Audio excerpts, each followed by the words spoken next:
मेरा लक्ष्य खरीदने का 30 के ऊपर था, पर 30 से नीचे एक अच्छी न्यूज़ ये है और दूसरी बैड न्यूज़ निकल कर आ रही है, दिलीप सिंह लेने चाहिए जो ये न्यूज़ निकल कर आ रही है। तो ये तो नहीं कि आज ये न्यूज़ निकल कर आई कल से ही आपको फार्मा के शेयर तेजी की तरफ दिखाएंगे सर, कम से कम 3-4 महीने बाद वो इफेक्ट। तो उसके बाद वो क्या करता है, उसकी खुदाई, फिर उसके अंदर बीज डालेगा। तो आप ये बताओ कि ये सारे एक प्रक्रिया करने के बाद किसान क्या सोच रहा है कि जो है जितनी भी ज़्यादा ग्रीन एनर्जी की तरफ ये अपनी अभिलाषा को बढ़ाता जा रहा है, वहाँ पर ये एक वैल्यूबल शेयर आपको देखने को मिलेगा। जितने भी लोगों से सीखोगे कहेंगे धैर्यता दे लेना भाई, बड़े बड़े लोगों से देख लेना, उठावलापन नहीं, शांत बैठोगे, मकसद जो है शेयर मार्केट में निकल कर आएंगे। वर्क कर रही है, लेकिन अगर हरित ऊर्जा को आगे बढ़ना है, ये मैंने उस वीडियो में बताया है, तो आपको आरईसी और पीएफसी पर ज़्यादा ध्यान केंद्रित रखना चाहिए। ये कल ही होना, ये भी एक ऐसी उतावलापन है जो हमें सिर्फ प्राइस के बेस पर ही घुमा रहा है, जो हमारे माइंड की स्थिति को बहुत ज़्यादा विचलित करके कमज़ोर कर देता है और हमें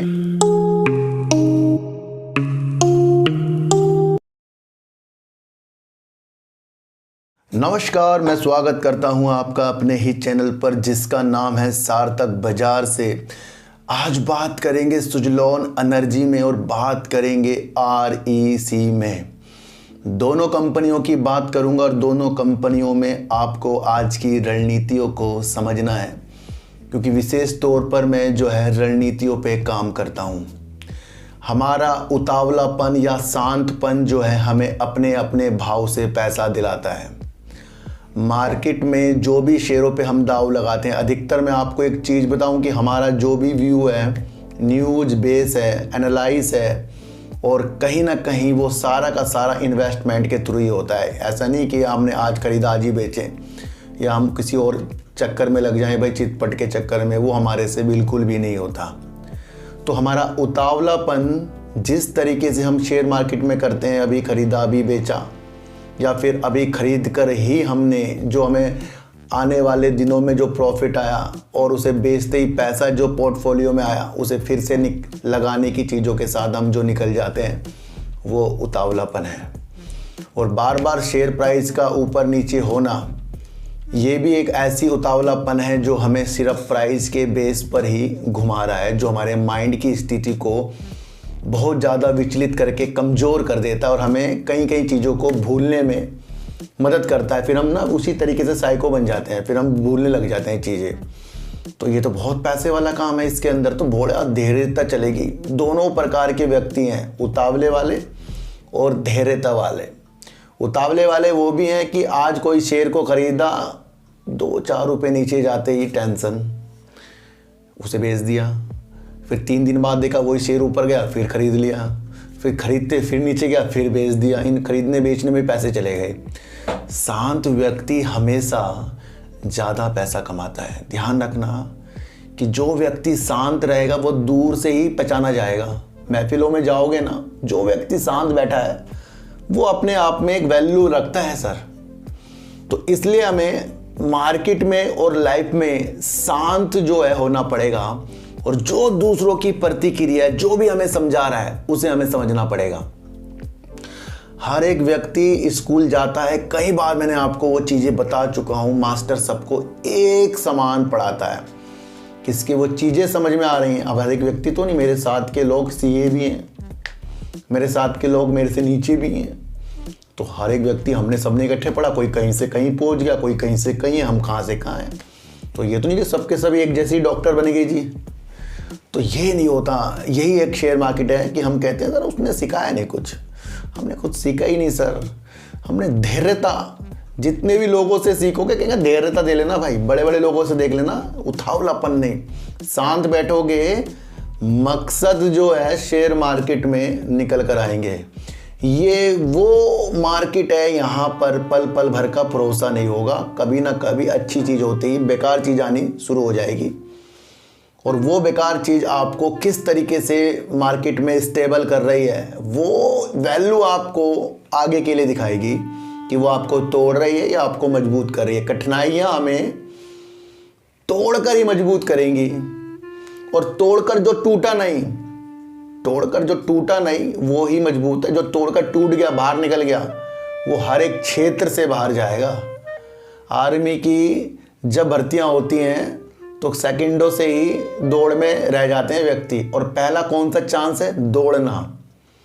तो इसी तरीके से है शेयर मार्केट, इसको समझना है। पहला चांस है उतावलेपन को हटाना, शांत रहना, क्योंकि दोनों ही अवस्थाओं में शेयर तो अपनी चाल चल रहा है। चाहे आप शांत बैठो, चाहे उतावलापन दिखाओ, शेयर चल रहा है या उतर रहा है। हम अपने मन को टेंशन देते जा रहे हैं, तो कभी भी इस मार्केट में मुसीबत आएगी। एक न्यूज़ निकल कर आ रही है, स्वास्थ्य संगठन चेता रहा है, चेतावनी दे रहा है कि एक दूसरी महामारी आने के लिए तैयार हो गई है। कभी भी उस चीज़ की तरफ आपको समझना है कि DGX इस चीज़ के बारे में बता रहे हैं कि ये काफ़ी कारण बन सकती है मौतों का, तो संभल कर रहना है। अब इस चीज़ से हमें फार्मा के शेयर सेट तरीके से देख लेने चाहिए, जो ये न्यूज़ निकल कर आ रही है। तो ये तो नहीं कि आज ये न्यूज़ निकल कर आई, कल से ही आपको फार्मा के शेयर तेज़ी की तरफ दिखाएंगे। सर, कम से कम 3-4 महीने बाद वो इफ़ेक्ट दिखाएंगे। बातों को समझेंगे और बातों को समझ के ही विचार करेंगे। ये न्यूज़ बहुत इम्पोर्टेंट है, इस न्यूज़ को आपको समझना है, जो महामारी की दूसरी चीज़ को हमें बता रही है, जिसके अंदर ये अच्छी आपको एक चीज़ समझनी है कि फार्मा क्यों इम्पोर्टेंट आगे जाकर होगा। और फिलहाल भी अभी हालात जो हैं फीवर के, मैंने आपको बताया ना, अलग तरीके का बदन दर्द हो रहा है। मैं तो देखता रहता हूँ सर, कई लोगों को ड्रिप चल रही है, कोई लोग परेशान हैं। तो उस स्थिति को भी आपको समझना है। एक किसान था सर, किसान से सीखेंगे कि जब वो अपनी फसल काटने के बाद दूसरी फसल की तैयारी करने से पहले अपने प्लाट को, यानी कि जो उसकी ज़मीन है, उसको वो बेकार चीज़ों को हटा देता है, उसे साफ़ करता है, उसमें पानी डालता है पानी। तो उसके बाद वो क्या करता है, उसकी खुदाई, फिर उसके अंदर बीज डालेगा। तो आप ये बताओ कि ये सारे एक प्रक्रिया करने के बाद किसान क्या सोच रहा है? किसान पहले से ही सोचता है कि उसे क्या उगाना है, उसे पहले ही पता है कि ये तैयार हो जाएगा। तो वो तो विचलित नहीं हो रहा कि भाई मुझे बहुत अच्छा प्रॉफिट होगा, यानी बहुत अच्छी फसल होगी। उसे ये भी पता है कि बीच में अगर उसकी फसल अच्छी हुई तो बीच में मौसम की मार, ओले, बारिश या अलग तरीके की चीज़ें आपको किसानों की लाइफ में देखने को मिलेगी। पर किसान क्या है, शांत बैठा रहता है। तो यही वो चीज़ है शेयर मार्केट। इसके अंदर पता नहीं कि जो आज आप शेयर लेके बैठे हो उसके अंदर कल क्या चीज़ निकल कर आ जाए। तो ये प्रतिक्रिया भी आपको किसान से सीखनी है। वो कितनी मेहनत करके अपनी फसल उगाता है, पर उसके बाद भी मौसम की मार उसे झेलनी पड़ती है और उसे वो पता रहता है।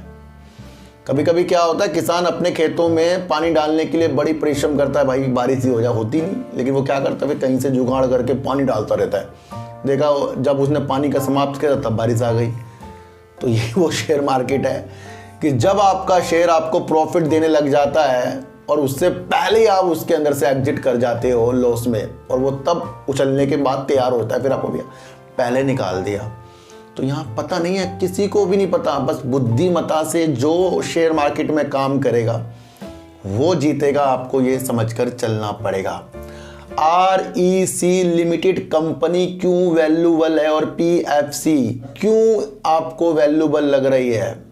ध्यान रखना सर, REC जो है जितने भी ज़्यादा ग्रीन एनर्जी की तरफ ये अपनी अभिलाषा को बढ़ाता जा रहा है, वहाँ पर ये एक वैल्यूएबल शेयर आपको देखने को मिलेगा।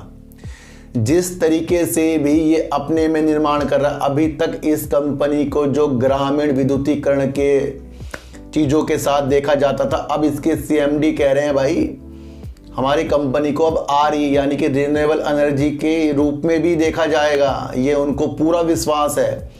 2030 तक वो करीब 3 लाख करोड़ का हरित लोन पोर्टफोलियो, यानी कि हरित ऊर्जा में जो लोन देंगे उसका पोर्टफोलियो ये 3 लाख करोड़ का कर लेंगे, यानी कि 2030 तक। ये एक ऐसी उपलब्धता दिखा रहा है जो हमारे देश के प्रधानमंत्री और हमारा उद्देश्य है 2030 का। तो यहाँ पर वैल्यूएबल हरित ऊर्जा जो है उसके हिसाब से REC और PFC आपको देखने को मिलेगा। जेफरीज की एक रिपोर्ट निकल कर आ रही है, वो कह रहा है कि अप्रैल से अगस्त 2023 में भारत की बिजली की मांग जो है, डिमांड जो है, साल दर साल 4% बढ़ गई और अगस्त 2023 में ये बढ़कर साल दर साल जो वृद्धि है, वृद्धि जो है 16% की देखने को जेफरीज को मिली है। ये चीज़ें हो रही हैं। इससे ही आपको देखने को मिलेगा जो वैश्विक निवेशक है और हमारे भारत की पहल जो है बिजली में अच्छा वर्क करना, ये आपको आज जो REC हो गया, PFC हो गया, 18 रुपये देखने को तेज़ी के साथ मिले।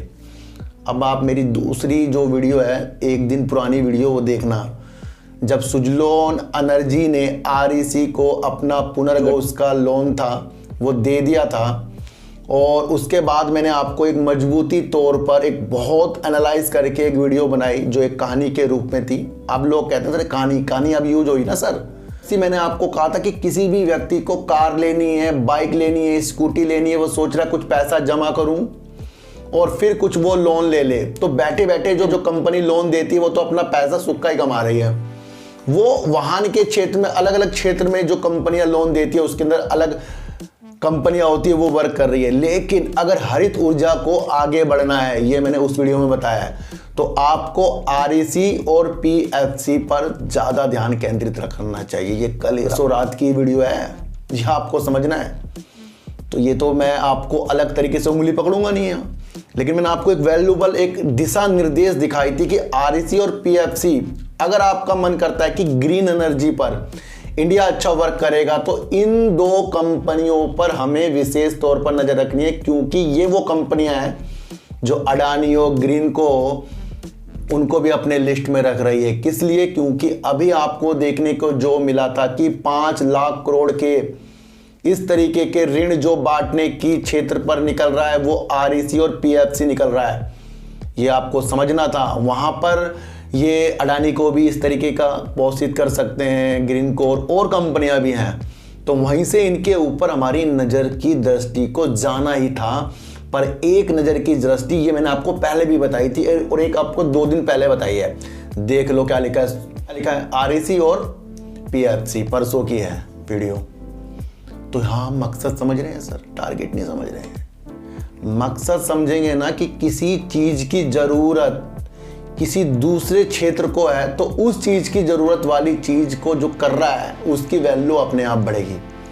लोगों का लक्ष्य यानी कि देश का लक्ष्य और बड़ी बड़ी कंपनियों का लक्ष्य भारत के 2030 के लिए दौड़ रहे हैं और उसके लिए ये पैसा प्रोवाइड करा रहा है और उस पैसे को देकर ये अपना पैसा खींचेगा। तो यहाँ तो वैल्यूबल है ना सर ये। तो कितनी भी कंपनियां इंडिया में जो वर्क कर रही है, इससे कुछ ना कुछ चीज़ों के साथ देखी जाएंगी। ये चीज़ें आपको REC और PFC में मैंने पहले ही चीज़ें बताकर चला हूँ। 26 सितंबर को एक न्यूज़ फिर से देखने को मिली, क्योंकि आज फिर से हमने इसको खंगाला कि PNB के साथ भी इसने एक समझौता कर लिया है। करीब 55,000 करोड़ के ये इस तरीके के यानी कि संयुक्त में ऋण बांटेंगे। जो आने वाली परियोजना जिस तरीके से हरित ऊर्जा पे होगी, एक रास्ता PNB भी देख रहा है। जब REC इस तरीके से काम कर रहा है, क्यों ना उसके साथ मिलकर अपने ऋण के और उनके ऋण को मिलाकर अपने ऋण बांटा जाए, यानी पैसे को मिलाकर पैसा बांटा जाए। तो 55,000 करोड़ रुपए की इस तरीके का ये साथ में ऋण बांटेंगे, जो आपको ज्वाइंट वेंचर के तहत ये देखने को मिलेगा और ये करीब 3 साल की ये अवधि की चीज़ों के साथ होगा।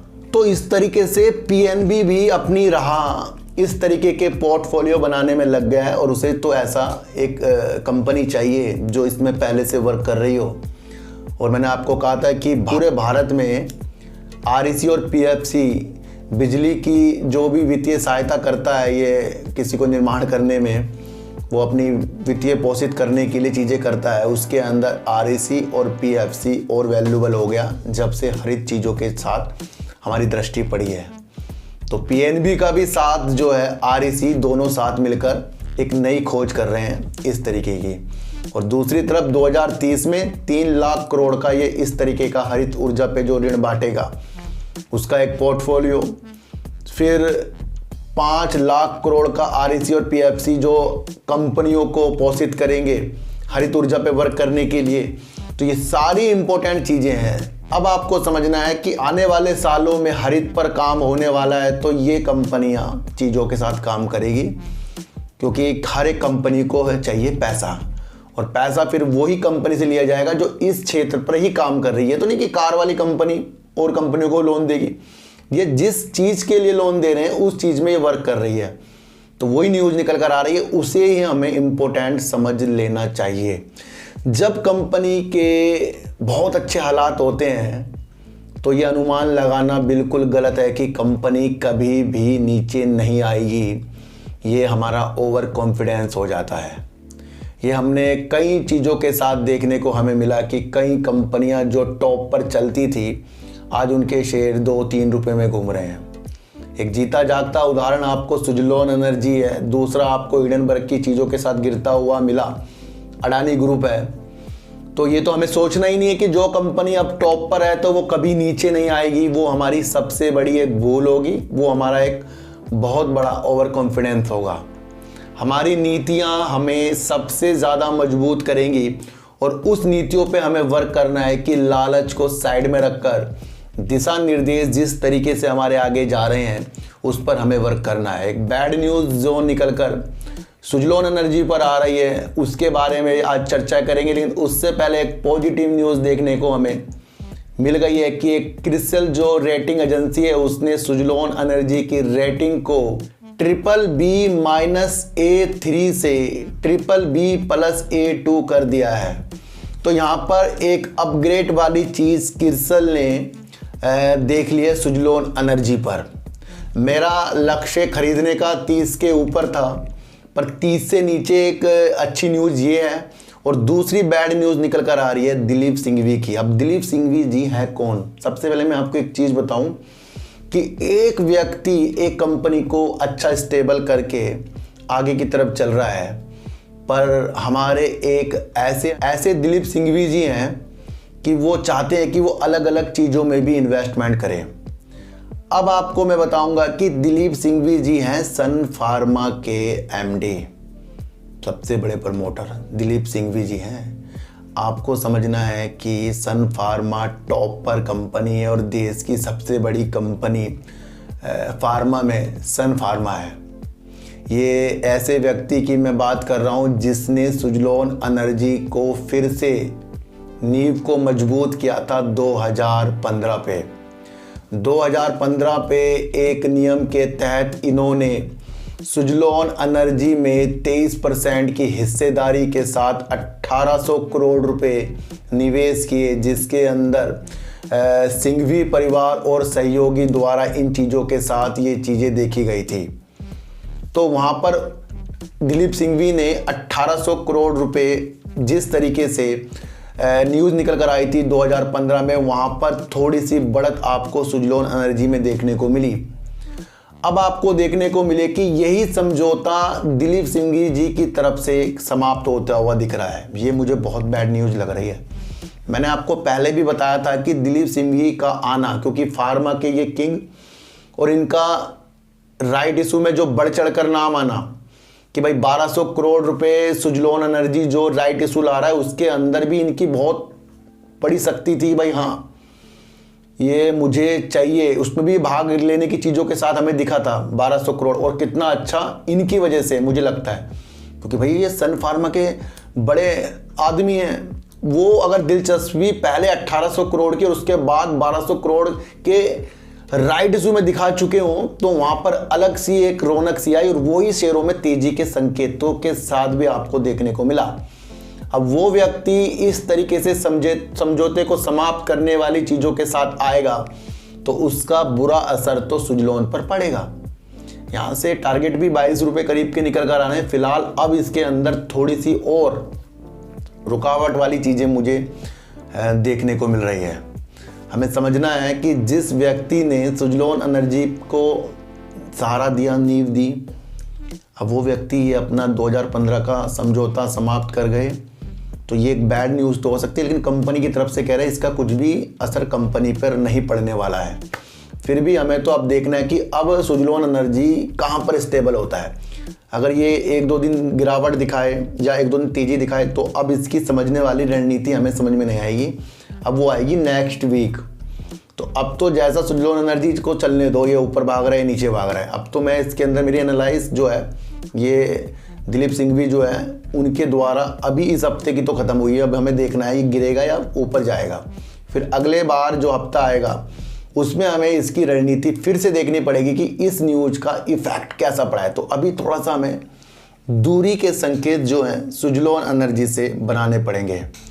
पर दिलीप सिंघवी जो हैं बड़ी तारीफ भी कर रहे हैं कि पवन के क्षेत्र में इतनी जागरूकता, हमारे देश के प्रधानमंत्री जी के तरफ के बढ़ते कदम जो हैं पवन पर या ग्रीन एनर्जी पर, उससे वो ज़्यादा उत्साहित हैं। और वो कह रहे हैं कि अभी भी वो कंपनी में बने रहेंगे। इन चीज़ों के साथ तो ये सब पॉजिटिव है, लेकिन ये स्टेप को अलग करना ये हमारी रणनीतियों से थोड़ा सा विफलता की ओर जा रहा है। मैंने कहा ना, अभी शुरुआत में मैंने आपको बता दिया कि किसान जो अपनी फसलों की तैयारी करता है वो सोचता है पॉजिटिव, पर मौसम कभी भी खराब हो सकता है।